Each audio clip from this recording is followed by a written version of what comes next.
Hello, hello, and welcome to a new video. Today we are going to be talking about books, and more specifically we are going to be ranking, using this ranking template, the books I've read the first half of this year.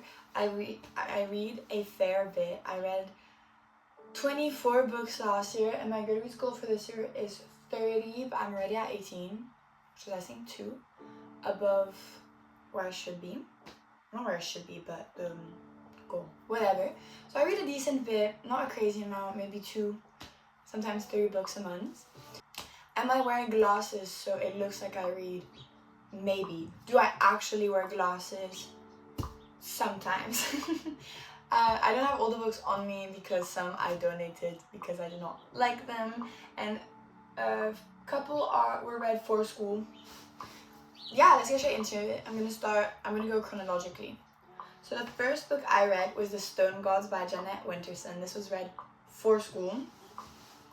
At the beginning of the year, I wrote my final exam partially on it. Straight off the bat, so S is superior, ABCD obviously, you know. Straight off the bat, I would put The Stone Gods, for me, at a C. This video is not starting off too well. The Stone Gods is a dystopian and kind of sci-fi fiction of the overuse of technology and the way it affects us in the end, and a critic on war at the same time. It's really weird. It's split in 3 parts, which are all different futures. So you're in the first future, then you go back in the future, and then you go even more in the future, kind of. It's very dystopian, it's very weird, and throughout the 3 versions you have like parallel versions of the same 2 protagonists.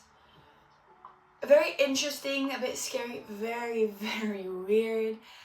This is so curious to me because in a Dakota Warren video, I love Dakota Warren, she mentioned Written on the Body by Jeanette Winterson, and it seems to be completely different. It's more of a love story. I think it's about an affair, and this shows, I guess, the versatility in Jeanette Winterson's work, and I really want to read Written on the Body because Dakota Warren spoke of it so highly. So I don't have that with me because I did donate it because I knew I would never read it again. Then my pile is not in chronological order. Then My Brilliant Friend by Elena Ferrante. This is the second Ferrante book I read. The first one in the, is it a trilogy or a quadrilogy? I'm not sure, actually. But a quartet. It's a quartet. Elena Ferrante.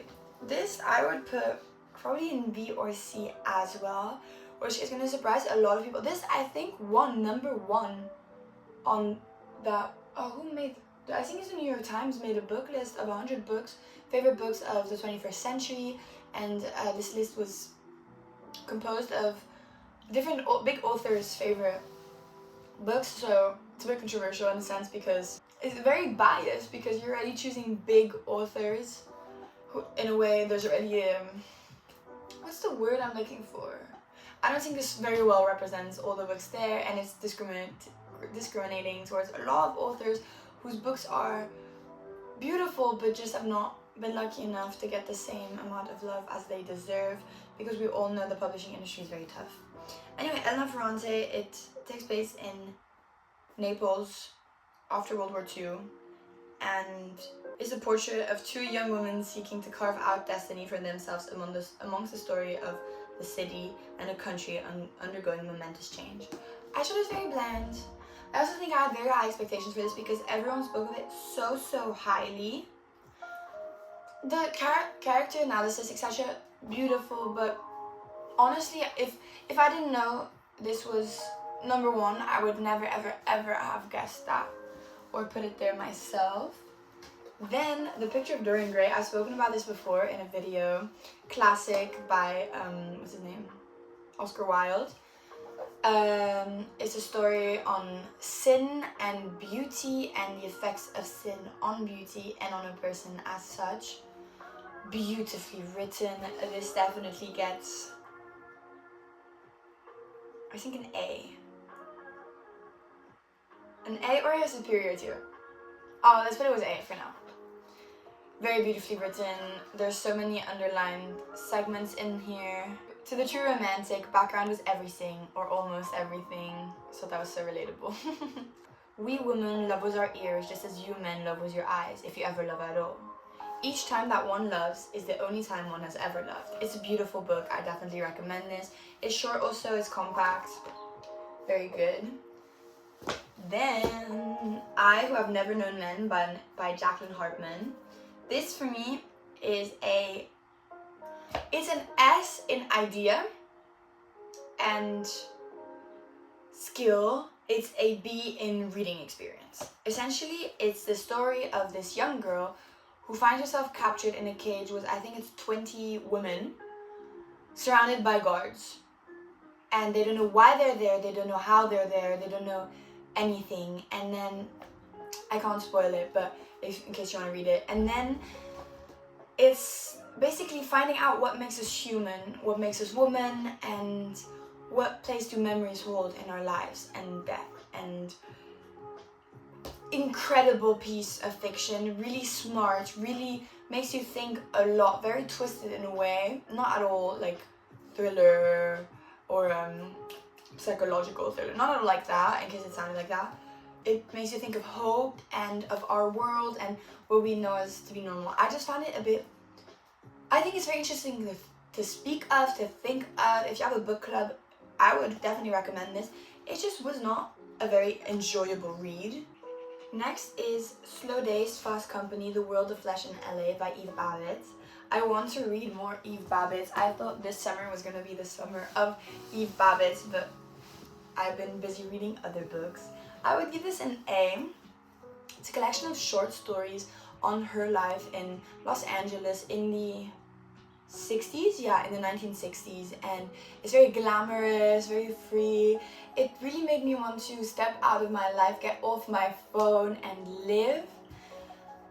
Very beautiful. I'm not sure this would be for everyone. It was definitely for me though, and I for sure want to read more Eve Babbitt. Very fun read. It really encapsulates the beauty of youth and the freshness of youth and how appreciative we should be to be living this young in a world full of opportunity and love and light and booze and parties and sun, essentially. I would recommend this. Then, I don't have this on me. I don't know where it is because I knew I had it. Anyway. Next is Death in Her Hands by Otessa Moshfegh. I really liked My Year of Rest and Relaxation 2 or 3 years ago now, and I want to read more Otessa Moshfegh. I just thought Death in Her Hands was a little bit bland. This is a C for me. It's this older woman, which is very interesting because I tend to read books, but I'm changing this a bit this year, but I've been for a while reading books of 20-year-old women, so very easy for me to identify with. But this older woman on a walk with her dog who finds a note saying this is the body of Magda, without a body, just this is the body. And then she lives alone, this woman, so she goes a bit crazy and she starts imagining things and building her whole personality for this. And I genuinely can't even remember the ending. Just a bit bland. I wouldn't recommend. Then I've spoken about this on this channel before as well. A Spy in the House of Love by Anais Nin. This is definitely in the S tier or A tier. I'm strict with my books. I think this is A tier. Sorry, A tier, and maybe Dorian Gray should go back up to S because I like Dorian Gray a bit more than this. Anais Nin is usually an erotica writer, and you see this in this book. You see the erotic feel with the way she uses words, with the way she describes sex, but it's not an erotic novel. It's about this young woman who has multiple affairs on her husband because she feels like she cannot be just with him. She feels like he does not see all the versions of her, and she's unable to show them to him now because he's fallen in love with this initial version of her. But although the affairs are fun, she's overridden by this deep sense of guilt.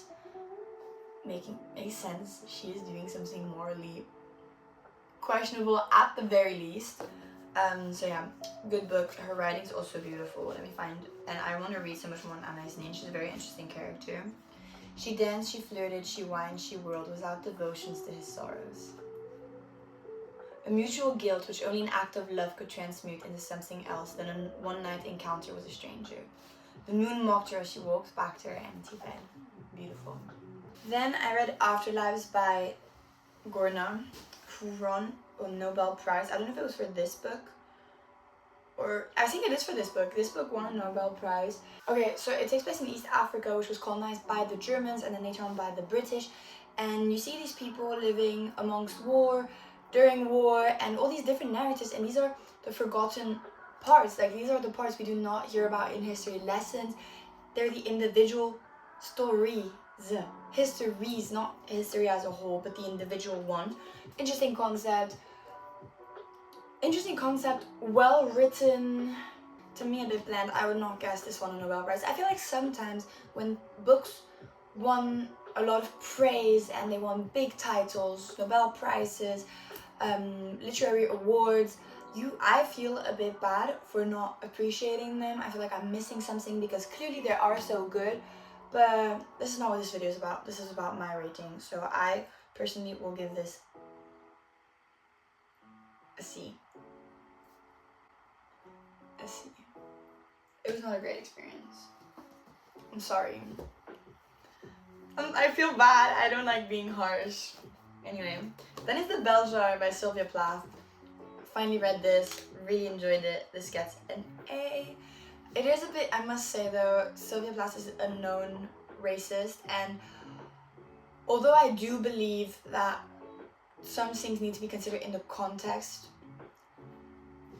let me explain myself. Depending on the context you live in, hate was a lot more common and it makes more sense. It is not justifiable, acceptable, but I feel like it is in a bit more acceptable to have been racist 100 years ago than it is to have been racist now, because we as a society, I hope so, have new rules and we have new information and shed new light on these problems, and people are in a way a reproduction of their surroundings. And if you were unfortunate enough to grow up, this sounds so bad, but if you grew up in a small white town in America in the 60s, was this written in the 60s?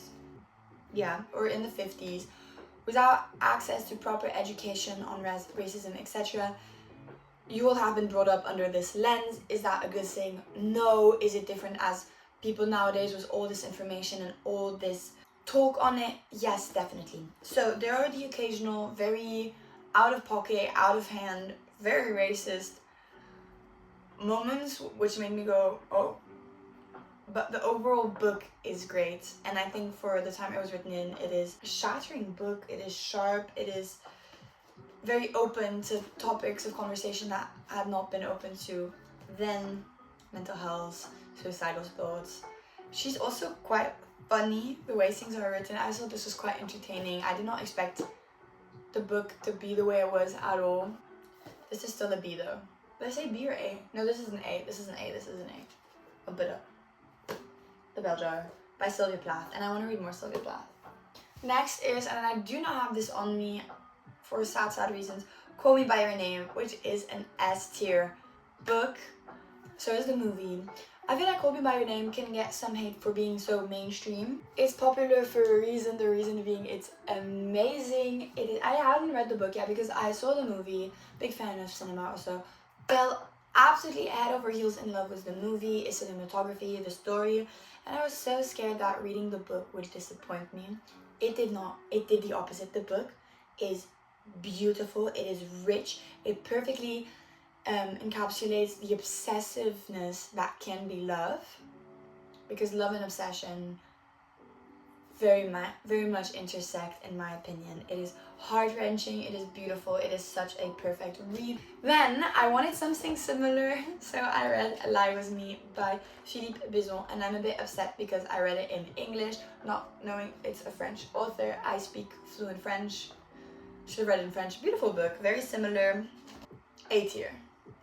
Very similar in the concept that is two young boys in love in the 80s, in a time where being two men in love was not so accepted. One of the two very open with his sexuality, the other hides it an entire lifetime and ends up very very frustrated in his own life. Beautiful story, a beautiful book.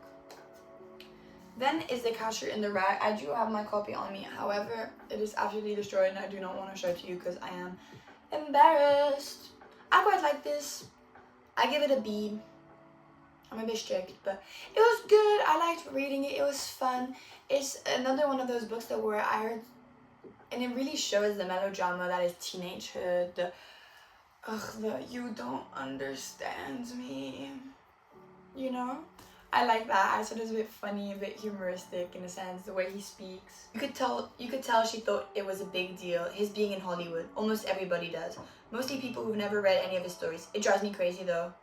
Then she introduced me to this Navy guy. His name was blah blah blah. He was one of those guys that thinks they're being in a pansy if they don't break around 40 of your fingers when they shake your hands to you. God, I hate that stuff. You could tell she liked to block up a lot of traffic. This way, you know? I like the way it was written. B tier. Then I read and I got this in London. This is Sylvia by Leonard Michaels. This is a true story on a very toxic and abusive, both emotionally and physically, if I understood, relationship. I read this within a day or two. I think this is C tier. It was a fine read, very much non-memorable, very beautifully written though. Made me want a bit of a toxic relationship, which is not a good thing, and which is a silly thing to want, but very beautifully written. Very, I don't know, just didn't stick to me. Would not think to recommend this to anyone particularly. The Gentleman from Peru by Andre Aciman. Beautiful book, same author as Call Me By Your Name, which is why I picked it up, and also because Dakota Warren mentioned it. Gorgeous, so very different from Call Me By Your Name. I think the main thing they have in common is that the books are both blue. That's about it. It's about this medium, this group of friends stuck in the Amalfi Coast meet this older man who is a medium, who tells them about their past, their future, their connection. Beautiful. It makes you think of I've loved you in the past, I love you now, and I'll love you in the future. Whether the people we know and click with we've known before. I do believe in reincarnation, so this very much, you know, made me think a lot. I read this at the beach, so I have no highlighted parts, but it's Andy Ackerman, I never know. So it's obviously beautifully written. What less could we have expected? This is S tier. Both his novels are S tier. This is Annie Arnaud, Mémoire de Fille. This book I started last summer and could absolutely not for the life of me get into, and I read it again, and it takes some willpower, but it is a very important feminist piece. She traces back 1965 and 66 when she was 17 years old, and when she grew up in a very controlling household, as in parents who cared deeply about her and were very strict with her.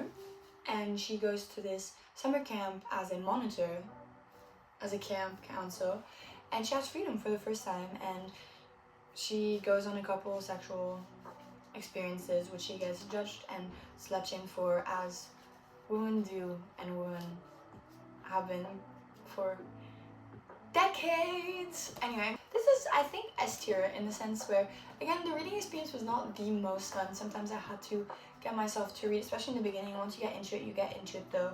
Her style is beautiful, her message is important, and I definitely want to read more Annie Arnaud. You have to. She won a Nobel Prize. She's a French feminist writer. You must. Then is Ways of Seeing by John Berger. I was very disappointed in this. This is a... I want to put it in a D just because of how disappointed I was, but it's actually a C.